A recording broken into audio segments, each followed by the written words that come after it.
is NC Spin, an unrehearsed discussion on issues of interest to North Carolinians. Now, here is your moderator, Tom Campbell. Welcome. You've heard and read the spin the media and the politicians have put on the issues of the day.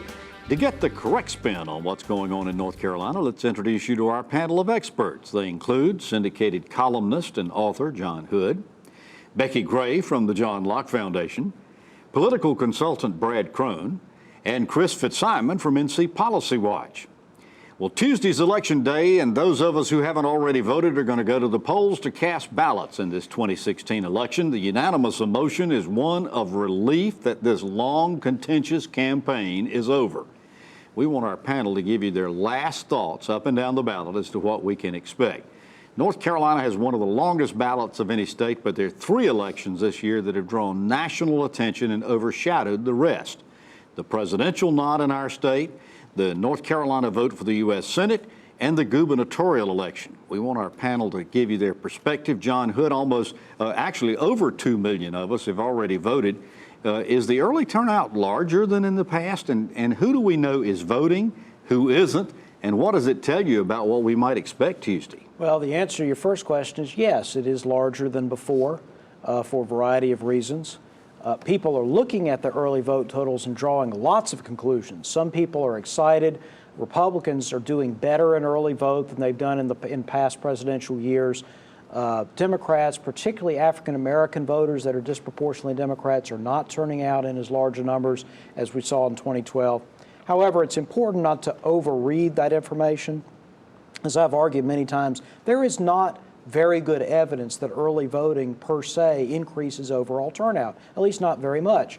People who vote early and people who vote on Election Day count exactly the same. So it could be that when voters are more motivated, they turn out early to early vote. And if they're less motivated, but they're still dutiful, they will vote on Election Day. So it's important not to draw too many conclusions. Right now, Republicans do feel, I think, a little better about it than Democrats. Chris, this election's had more ups and downs than a pogo stick. I mean, even as late as a week ago when Jim Comey, the FBI director, came out saying he was reopening the investigation of emails, all of a sudden the whole world just went apoplectic. Has any of this latest development really affected those voters in North Carolina, or was it, as Hillary Clinton suggested, already baked in? I think most of it was baked in, and then Director Comey sent a letter to the staff of the FBI trying to explain what he had done, and that none of the emails actually were sent. Those emails were sent by Hillary Clinton. They were on other people's devices. I actually think that was a big flap. It did one thing. It took the focus off of Donald Trump for a few days, and I think that was a big advantage for his campaign, where he wasn't in the media every day for saying something outrageous. But I don't think it had a dramatic effect on Brad, you watch the polls all the time, and I'm sure you, both internally, candidate polls, as well as those that are being published and reported. We're seeing everything from a WRAL poll that showed Donald Trump up by 7% in North Carolina to other polls that are showing Hillary up by 3%. What's your best take on these polls? Extremely tight. And even after the email story, even after the Donald Trump story earlier in the week on more accusations of impropriety with women voters, half a point, Tom, half a point. And in North Carolina, half a point, 20,000 votes, 25,000 votes. And that's in the margin of error of all these polls. I remember in 1980, I was a reporter at WGBR in Goldsboro working for Vassie Balcom. We went to bed that night, and Robert Morgan had won the Senate race. We got up the next morning, Robert Morgan had been defeated by John East. Yeah. All right, so I want to go around the table here on the presidential contest. I want your picks, your predictions. Who's going to win the presidency in North Carolina? Becki, I'm going to start with you. I think Donald Trump is going to win the presidency in North Carolina. I think it's going to be close, and I think that Hillary Clinton will win the presidency in the nation. John Hood. I guess I'll go along with that, but I'm not very confident about it. I do think the Republicans have momentum going in the last few days. All right. I'm going to protest because you put bourbon in Becki and John's cups because they must be drinking, because Hillary Clinton's going to win the state, but it's going to be very narrow. All right. I agree with that. It's going to be very close. And, we're sitting here on Sunday. There could be something else happen before Tuesday or on Tuesday. I do think Hillary Clinton will win North Carolina in a squeaker, slightly bigger margin nationally. Well, Becki, Brad mentioned Richard Burr. Burr made the news this past week, talking about having a bullseye on Hillary Clinton's back. Is that apology going to wash? Is it going to affect his campaign? I think it's a non-event. I really do. It was an offhanded comment that he made in a political group. He apologized right away. Move on. I think it's a non-event, to be honest with you. And I think that Burr campaign, by the way, the polling, as we talked about earlier, it's close, but Burr has been consistently 2 or 3, maybe even 4 points ahead of Deborah Ross in the last several polls. So I think he is probably going to. I think he should be feeling pretty confident. Nothing's funnier than talking about violence in a presidential candidate, don't you think? And the second thing about that is I thought just as outrageous was saying he was going to make sure if Hillary Clinton won, the Supreme Court would be vacant for 4 more years. He's basically saying the first Republican line was we're not going to have hearings on Merrick Garland because we want the people to have a say. Now that if the people have a say and he doesn't agree with it, he's not going to confirm another justice. So I think that was almost as outrageous. The problem that Deborah Ross has in North Carolina was just a total avalanche of ads that Burr dumped into here late. Almost $2 million of advertising in the 3 TV markets. Telephone calls. It's been overwhelming for him. This is a traditional strategy for Richard Burr and his campaign. They have often withheld their money till late and then moved in at the last minute. That's been their way of winning elections so far. All right, so I want to go around the table again. I want to get predictions on the Burr-Ross race. Brad, I'll start with you. I say Burr wins. Really? I think if Hillary Clinton can win by a little bit larger margin, then Ross has a chance. I think Burr will be the Republican leader. If Trump wins the state, and I'm really not confident about that, I think it'll be very narrow, or Hillary will be very narrow. I think Burr will be a little more comfortable. All right. I think the power of the incumbency, and anybody that watched the debate between Richard Burr and Deborah Ross, I think that he just had such a much more commanding presence. I think Burr takes it. Are either of these candidates, the U.S. Senate or the presidential candidates, going to have any coattails down the ballot? I'm looking at the gubernatorial contest, and the polls there show this thing just razor thin. Tom, I think the gubernatorial contest is its own thing. In fact, there are fewer people who are undecided for governor in North Carolina than there are undecided for president or Senate. Lots of people are enthused about that election one way or the other, angry or excited or whatever. I think it operates on its own. I could imagine Hillary Clinton winning the state, Burr winning, and McCrory winning, or various mixes and matches of those things. Another thing I think is interesting, though, is this is also the year people are mad about, Donald Trump says every day Washington's not working. Well, Burr's been in Washington 20 years, and Deborah Ross has been reminding people of that. People might be taking some of that anti-incumbent thing out on McCrory as well. Yeah. I think the coattails is more the voter turnout and who, not so much gets motivated ideological coattails, but whose voters are there to vote for Trump or Clinton or Burr and Ross. I'm going to go around the table again. I'm going to ask you who's going to win the governor's race. Cooper in maybe the closest governor's race in a generation. All right. I agree with that. Momentum. McCrory has had momentum, but I think Cooper's going to eke it out. Becki? I think these two are drinking the bourbon now. I think that if we passed it down to you, I think it's going to be a very close race, but I do think that Governor McCrory will win.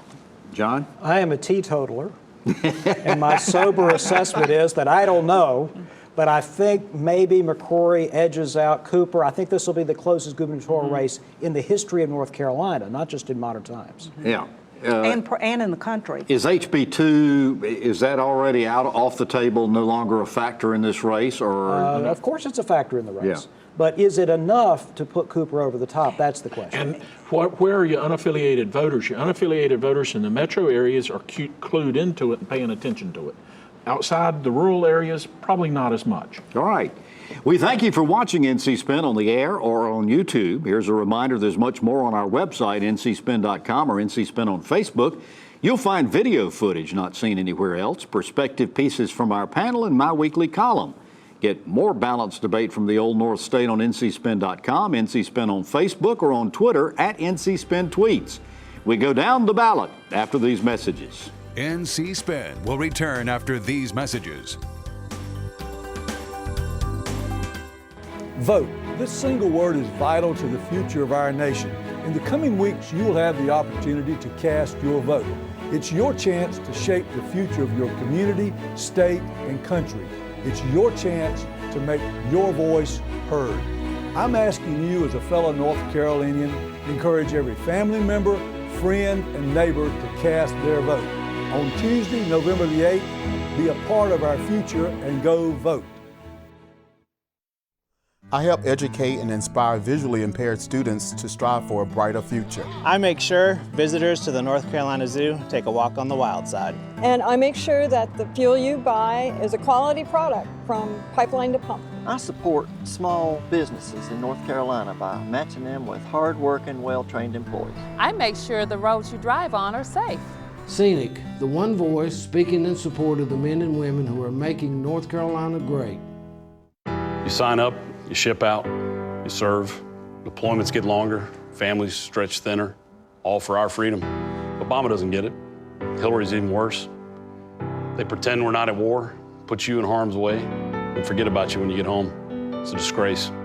My most sacred responsibility is to make sure we keep our promise. Let's restore the strength of our military and free veterans from a failed VA. Go to any doctor you want. You've earned it. I'm Richard Hudson, and I approve this message. We now return to NC Spin. As we said at the beginning of the broadcast, the three races at the top of the ballot have attracted the most attention, but there's some vitally important contests down the ballot, and we want our panelists to handicap them and predict them. Brad, North Carolina's got one of the longest ballots of any state in the nation, and the legislature did away with straight ticket voting because so many Democrats previously had voted a straight ticket. There's now some suggestion that the move may come back to haunt them in this election. Do you agree or disagree? No, I agree, and I think that one of the worst failings that the court system had was not addressing that issue as part of the voting rights. Democrats did have a baked-in advantage on straight ballot voting, but it's been beneficial to Republicans too. You're going to see it at the ballot box because it's going to take people longer to go down the ballot. But one other thing you're going to see, Tom, is a higher drop-off between your top races all the way down to the bottom. I was going to ask Becki, how big a factor is ballot fatigue going to be? I mean, what are they, 37, 38 races on the ballot? Right, and then, in many jurisdictions too, we have bond referendums, tax increases, those kind of things. So it is a long ballot. I think people, may get tired of it. But, it's always a reminder to people that every single one of these races is important, and you have the right and the privilege to vote for every one of them. So it's a responsibility of voters. So this thing about, we ought to just have straight ticket voting because it makes it easy for people. What about the responsibility of being an informed voter? And actually selecting. Absolutely. John, yes. Let's look at some of the races going down the ballot. Lieutenant governor's race last time with Linda Coleman and Dan Forrest was just razor close, and in fact, it was several days before we knew who was actually going to be the lieutenant governor. Looking like the way this year, or? I don't think so. I may be all wet. It does happen very occasionally. That you're all wet? Right. Yeah. But even if Roy Cooper wins for governor, I think Dan Forrest could win for lieutenant governor. I think he's in a stronger position than he was 4 years ago. Anybody disagree with that? He's an incumbent now. He has a record that he is touting that he's very proud of, and so I think it clearly gives Dan Forrest the advantage. It's been difficult, I think, for Linda Coleman to break through with the presidential race. It's tough as a challenger when you can't get enough attention. Although I think this could be closer than we imagine. I think she has an uphill battle. Consensus seems to be Forrest. Well, I'm going to be the outlier here. I think Coleman has a real shot, and I agree with what Chris says. Her path to victory is narrower than what she had 4 years ago, but she does have a shot, and it relies on Hillary Clinton winning. All right, let's go to the Attorney General's race, because this is an open seat with Roy Cooper leaving. You got Buck Newton and Josh Stein running against each other. Been lots of polls, lots of dirt thrown. What's going to be the deciding factor in this election, Chris? Well, this one has managed to get some attention. I think this is, but it's a turnout election. It's, I think the top of the ballot does have a big say. I do think that former Senator Stein, has an advantage. He's been ahead in the polls pretty consistently. That margin's not huge, though. I do think it would take a Donald Trump victory and a McCrory victory probably to push for Newton to have a chance. I think Stein's going to win it. The biggest issue in that race has been House Bill 2, no doubt. And Newton has paid the price for advocating that legislation. They both come out of the state Senate, and so in addition to HB 2, some of the other things, the economic reforms, the economic recovery is something that Buck Newton has been talking about as well, and he should. And then also just an approach to the Attorney General's office and how you defend the laws. All right, let's go around the table and predict this one. John? I think that this is the opposite of the Dan Forrest race, where even if the Republicans have a good year, Josh Stein could eke out a victory over Buck Newton. All right, Becki? I think it's going to be very close, but I'll go with a Buck Newton victory in this one. Brad? I'm going to go with Josh Stein. I think Josh is going to win it as well. All right, moving on down. We got the treasurer's seat, which is open. One of the most important races, Tom, as you know, working there, and the problems that the next state treasurer is going to face, absolutely immense. It's a big problems the next state treasurer is going to be facing. You got Dan Blue, former panelist on our show, Dale Falwell. Handicap this one for us, Becki. This is tough. I think this is a close race. I think both of these individuals are well qualified to be the state treasurer. $90 billion at risk here with the state retirement plan. So it's, as Brad said, this is a over $100 real billion responsibility. Of state investments. Right, yeah. And then, of course, the state health plan as well rests in the treasurer's hands. I think the good news is I think that they are both very well qualified for this position. It's just whether the voters turn out, and I think some of that down ballot coattails may been showing this really close, though, haven't they? They have consistently. Dan Blue III's been in the lead. A lot of that's based on his father's name recognition. But it's all within the County. margin of error. Absolutely right there at it. Another important factor in this race, Tom, the State Employees Association endorsed Republican Dale Falwell. All right, so let's handicap and pick this one. Chris. Dan Blue III. Brad. Dan Blue III. Becki. Dale Falwell. This is pretty far down the ballot. I think there'll be ballot fatigue. I think that will benefit Dale Falwell, who has a strong support from the State Employees Association. So you're saying Falwell? I'll go with Falwell. Hey, we're splitting pretty much along party lines Not here. quite. What party? I'm an unaffiliated voter. Well, that is true. I forgot about that. All right, after these messages, we're going to come back and talk about the courts. NC Spin will return after these messages. Helping people. It's all in a day's work for Wayne Goodwin.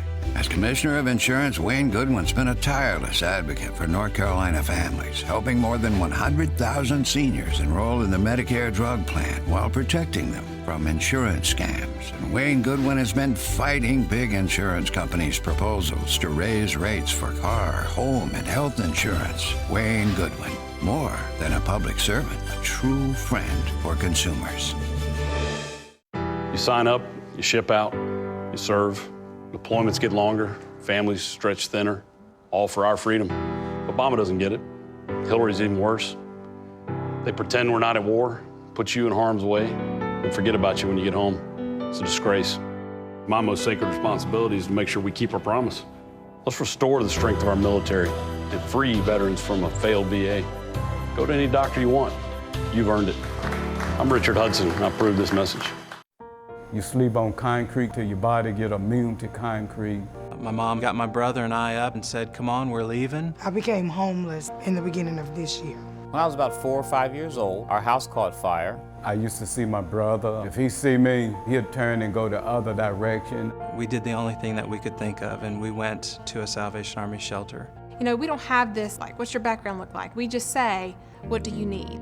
I remember the man from the Salvation Army coming down with a box of clothes. The Salvation Army officer bought my brother and I an ice cream cone. Last week, my brother walked up to me, and he just started a conversation. Today, I've given my life to the Salvation Army because I remember what somebody did for me, my brother, and my mom over 30 years ago.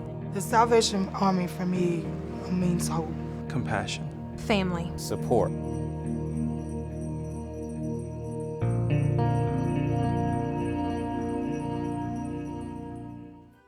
We now return to NC Spin.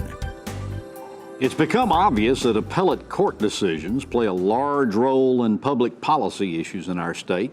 We've got one Supreme Court, 5 Court of Appeals judicial contests on the ballot. Becki, you've said that you think our Supreme Court race may be one of the most important on the ballot. Tell us why. I think it's the most important one on the ballot because so many of the really significant policy decisions that are made, whether it's redistricting, whether it's school choice, whether it's HB2, whether it's clarification of separation of powers, property rights, all of those things end up in the courts, no matter what the General Assembly and the governor have signed off on. We've seen that over the last couple of years, and those decisions are made at the Supreme Court. So who sits on that court is really the final word on many of these important policy decisions that we have. And the legislature, Brad, made the decision to identify the party of each candidate. We were supposed to have non-partial Well, they tried to grease the skids so that Edmonds wouldn't have a race to start off with. They had a court fight over that. They have done everything they possibly can to protect the Republican majority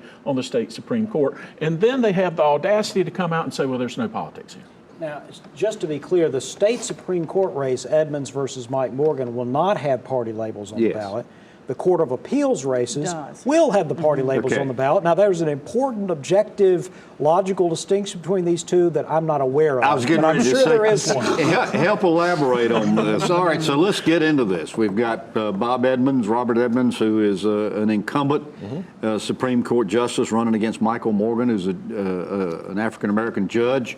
Handicap it. Well, I think it's going to be close. And if there's any, the Court of Appeals are almost as important, but I don't think anybody knows who any of those people are. This is the one race that has gotten enough, some attention. There's been some commercials on television. There's been a decent amount of money raised by both sides. I think this will be close. Any issues here?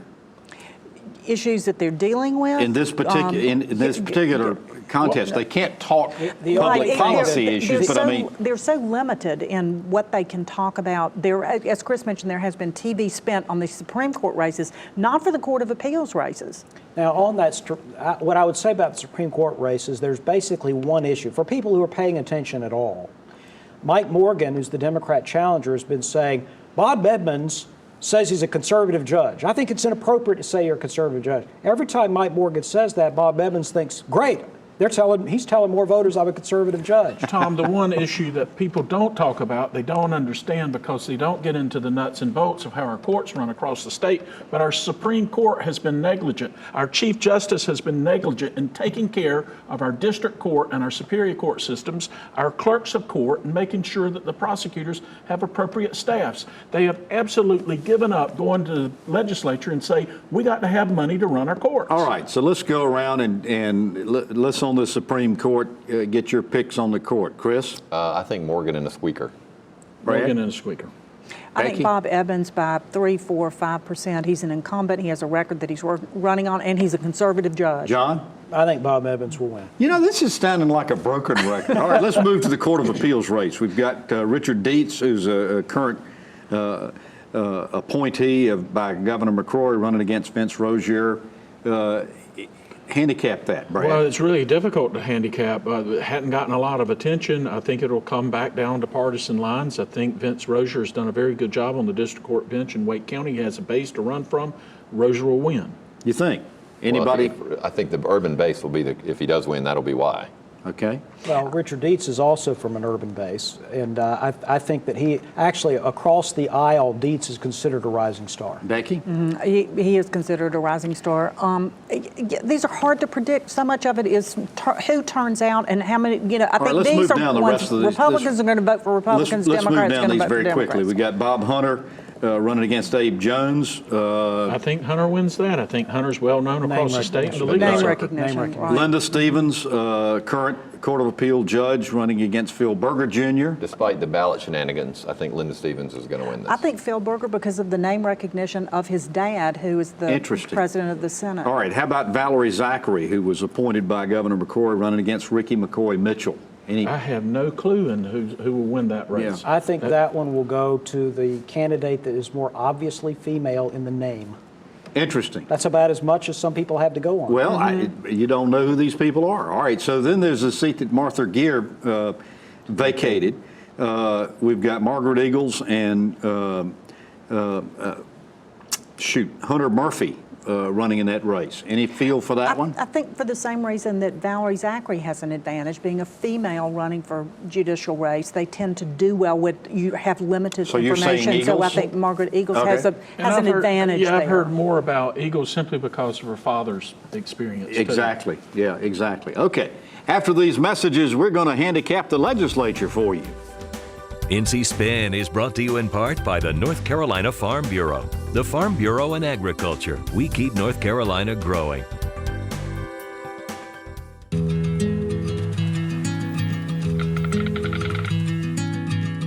The cost of everything has gone up dramatically over the last 75 years.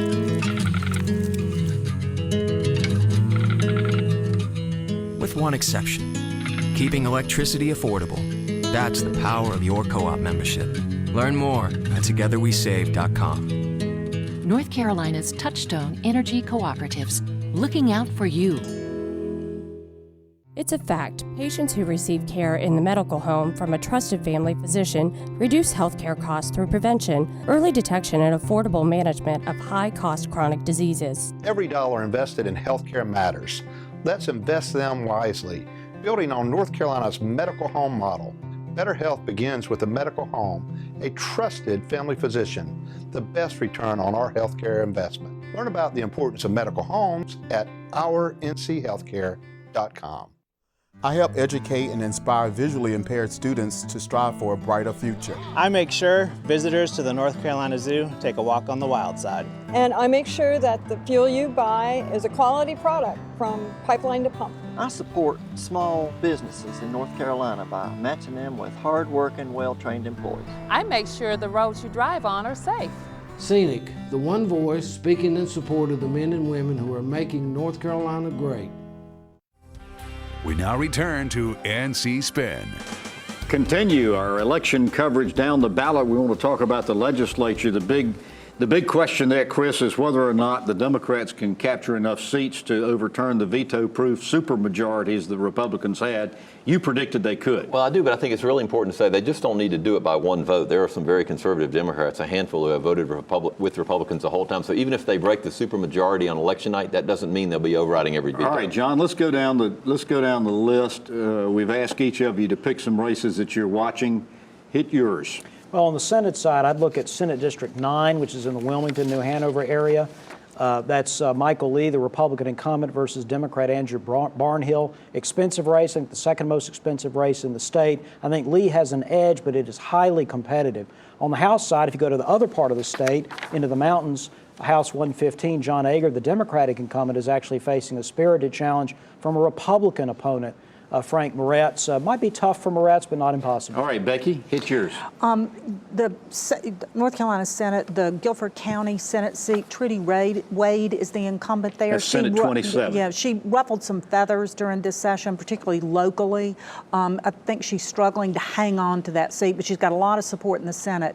In the House, Tom, I'm really paying attention to the Wake County races, whether that's Marilyn Avila, Nelson Dollar, Chris Malone are the incumbents there, and Gary Pendleton, thank you, in Wake County. With all of the attention here, HB2 has just, and a lot of misinformation about the economy, teacher raises. I think there's some concern there. Brad? I'm watching the Senate races in Wake County, Senate District 15, where you've got John Alexander facing Laura Deegan Frick. Not a lot of campaigning there, but they're worried about it. Tamara Barringer versus Susan Evans, and Chad Barefoot versus Gil Johnson. Chris, 30 seconds. Democrats think they have a good chance to pick up a seat in the North Carolina House. The Charles Jeter seat's an open seat. Chaz Beasley running against Danae Caulfield, a realtor. I think they're yes or no and nothing else. Will the Democrats overturn the supermajority in the House? John? I think yes maybe. or no? Yes or no? No. Becki? I'm going to say yes. Yes. Yes. All right. Well, you've heard our spin on the elections. To stay informed all during the week, give your feedback, and read my weekly column, visit our website, ncspin.com, or catch NC Spin on Facebook. Join us next week. We're going to have this same panel back, and we're going to ask how their predictions came true and hold them accountable. We have more balanced debate next week for the Old North State. Until then, stay informed and watch out for the spin. Join us next week and get the spin on issues facing our state.